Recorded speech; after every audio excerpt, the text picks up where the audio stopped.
Bonjour et bienvenue à ces Breaking News, mesdames et messieurs, sur Kivu Morning Post. Dans l'est de la République démocratique du Congo, les forces armées de la RDC et FARDC mènent depuis le 5 mai 2026 une série d'opérations militaires contre les combattants ADF MTM ISCAP dans les territoires des Mambasa. Nous sommes en province de l'Ituri. Selon des sources sécuritaires, plusieurs villages situés sur l'axe stratégique reliant l'Ituri et Haut-Ouélé ont été repris par l'armée congolaise au cours de ces offensives. Plus de détails dans ces reportages.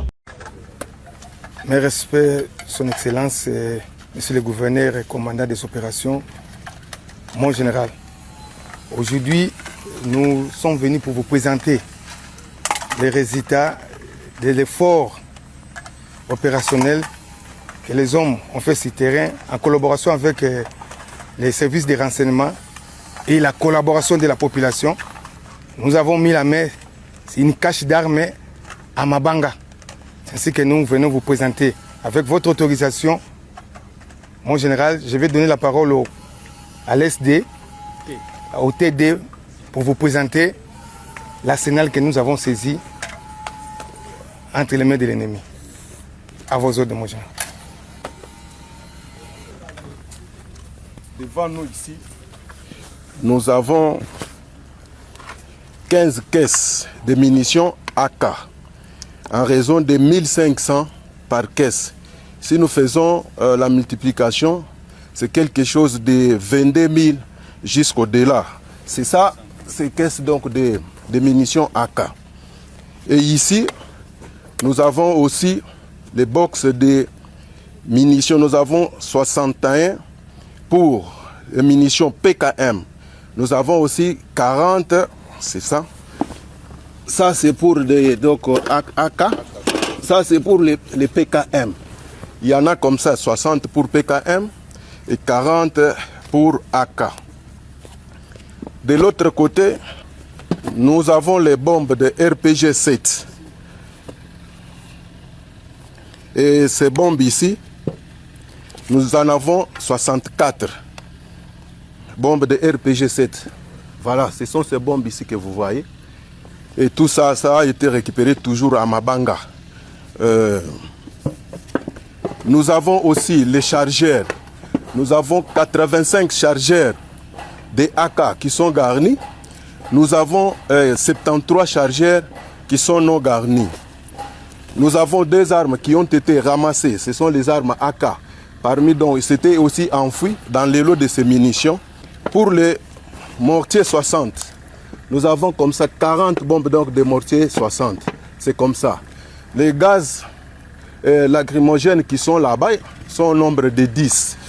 Nous avons aussi donc 20 bombes pour l'AK Castor, donc qui sont ici. Vous pouvez voir cela. Les munitions ici, devant nous ici, nous avons 15 caisses de munitions AK en raison de 1500 par caisse. Si nous faisons la multiplication, c'est quelque chose de 22 000 jusqu'au-delà. C'est ça, ces caisses donc de munitions AK. Et ici, nous avons aussi les box de munitions. Nous avons 61 pour les munitions PKM. Nous avons aussi 40, c'est ça. Ça c'est pour les donc, AK. Ça c'est pour les PKM. Il y en a comme ça 60 pour PKM et 40 pour AK. De l'autre côté, nous avons les bombes de RPG-7. Et ces bombes ici, nous en avons 64. Bombes de RPG-7. Voilà, ce sont ces bombes ici que vous voyez. Et tout ça, ça a été récupéré toujours à Mabanga. Nous avons aussi les chargeurs. Nous avons 85 chargeurs des AK qui sont garnis. Nous avons 73 chargeurs qui sont non garnis. Nous avons deux armes qui ont été ramassées. Ce sont les armes AK. Parmi donc, c'était aussi enfoui dans les lots de ces munitions. Pour les mortiers 60, nous avons comme ça 40 bombes donc de mortiers 60. c'est comme ça. Les gaz lacrymogènes qui sont là-bas sont au nombre de 10. Nous avons aussi donc 20 bombes pour l'AK Castor, donc qui sont ici. Vous pouvez voir cela. Les munitions ici, les boîtes de munitions ici. Chaque boîte contient 20 munitions. Nous avons 87 boîtes. Alors, si vous faites donc la multiplication par 20, vous allez trouver vous-même les nombres. Pour les munitions en vrac, les munitions des AK, nous avons, je m'excuse, 4402 munitions pour les PKM et munitions AK, nous avons 970 munitions AK en vrac. Au-delà de tout cela, nous avons eu beaucoup de chaînes aussi.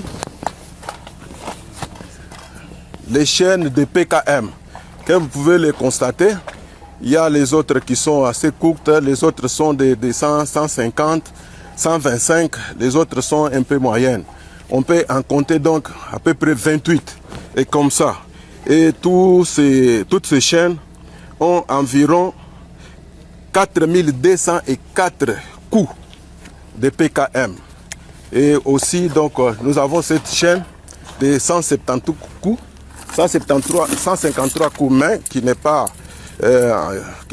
chargé. Alors, je pense donc, il y a 2 chargeurs aussi de PKM, mon général. Nous avons aussi les canons, 4 canons de PKM qui sont de l'autre côté là-bas. Vous pouvez toucher ça pour que les gens voient un peu très bien. Voilà un peu en grosso modo, mon général, le travail que vos éléments ont abattu. Voilà, ça fait 2 semaines que nous avons fait notre évaluation. Et il y a eu des images qui sont passées, notamment montrant tout le matériel, les munitions et autres, les armes que nous avions, n'est-ce pas, récupérées sur le champ de bataille, sur l'ennemi. Et beaucoup de gens ont été frappés par ce travail. Et donc, j'ai reçu des communautés qui sont d'abord venues me féliciter et féliciter notre armée. Et ayant vu le travail exécuté, ces communautés m'ont promis qu'elles allaient envoyer ces enfants pour, n'est-ce pas, nous montrer des caches d'armes.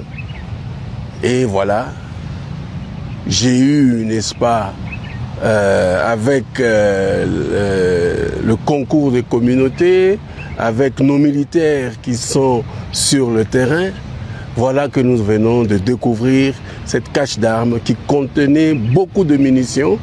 Et il nous reste que les armes qui doivent être aux environs aussi, quelques armes aussi, parce que nous en avons, c'est vrai, on a eu des munitions, mais des armes aussi. Mais nous devrions avoir la plus grande quantité d'armes dans les jours qui arrivent. Donc je tiens vraiment à féliciter ces communautés parce qu'on sent, on voit qu'aujourd'hui les communautés sont engagées. Elles ne veulent plus de la guerre. Vous vous souviendrez qu'en son temps, j'avais dit, ces criminels qui ont toujours pensé qu'ils gèrent les communautés, j'ai toujours dit qu'ils se trompent gravement. Parce que les souffrances aujourd'hui, c'est ces communautés-là, ce sont les enfants des communautés qui sont en train de souffrir. Ce sont les femmes de ces communautés-là qui souffrent. Et que donc, toutes ces personnes-là se sont décidées pour dire on en a marre de la guerre.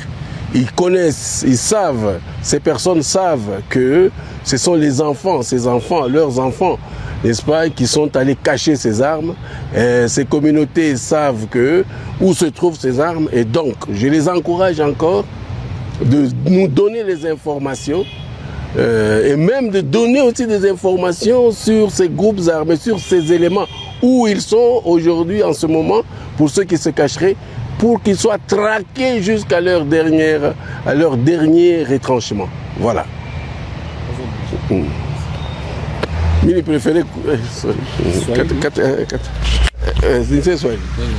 Le président français Emmanuel Macron a déclaré dimanche 10 mai lors de son voyage au cœur que le bassin du fleuve Congo constitue aujourd'hui un centre de vitalité de la langue française, affirmant que l'épicentre de la langue française ne se retrouve plus uniquement en Europe. Je vous propose de les suivre. Anglais et tant de langues. Et ces mots voyage, parce que cette langue voyage, et je l'ai souvent rappelé, l'épicentre aujourd'hui de la langue française est sur les bassins du fleuve Congo. Elle n'est pas sur les quais de la Seine. Parce que c'est là qu'il y a le plus de locuteurs. Et c'est la fin, mesdames, messieurs, de ces breaking news sur Kivu Morning Post. Merci à vous de l'avoir suivi. Si c'est pour la première fois que vous suivez Kivu Morning Post, abonnez-vous à la chaîne, commentez nos vidéos, likez et on se retrouve d'ici là pour d'autres nouvelles sur Kivu Morning Post.